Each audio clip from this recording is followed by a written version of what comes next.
In today's video, I'm going to teach you how to create and format table in Microsoft Word. Tables are a great way to organize information so it's easy to scan, compare, and present clearly. I'll walk you through getting a table into your document and making it look polished, using the built-in tools available in most modern versions of Word. First, make sure your cursor is exactly where you want the table to appear, because Word will insert it at that spot. Then go to the ribbon at the top of the screen and click the Insert tab. This tab is where Word keeps tools for adding elements like pictures, shapes, and, what we need today, tables. Next, click Table. When you do, you'll see a grid that lets you visually choose the size of your table. As you move your mouse over the grid, Word shows a live preview so you can see how many rows and columns you're selecting. This is a quick, reliable way to get the structure you need without guessing. Think about what you're organizing. Columns usually represent categories, like date, item, or amount, while rows list the individual entries. Pick a size that matches your content with a little room to grow.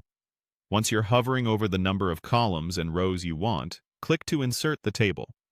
Word will drop it into your document and apply a basic style. If you realize you chose too few or too many cells, don't worry. You can adjust the structure later, but for now, we'll focus on getting the look right. With the table selected, you'll see Table Design appear on the ribbon. Click Table Design to open up a gallery of built-in styles. These styles control colors, borders, and shading, so your table looks consistent and professional with just one click. If your first row is a header, turn on the Header Row option so that row stands out. Consider enabling banded rows to add alternating shading. This makes long lists easier to read. You can also emphasize the first column if those labels need extra weight. Scroll through the Style Gallery and pause over options to preview them instantly in your document.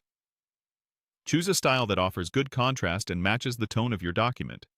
Subtle for formal reports, bolder for presentations. If you need finer control, use the Shading and Borders tools within Table Design to tweak cell backgrounds or outlines without changing the whole style. Small adjustments can improve readability while keeping the design cohesive. And that's it. Insert Table, choose your size, then Table Design to select a layout. With these steps, your data will be neatly organized and easy to understand.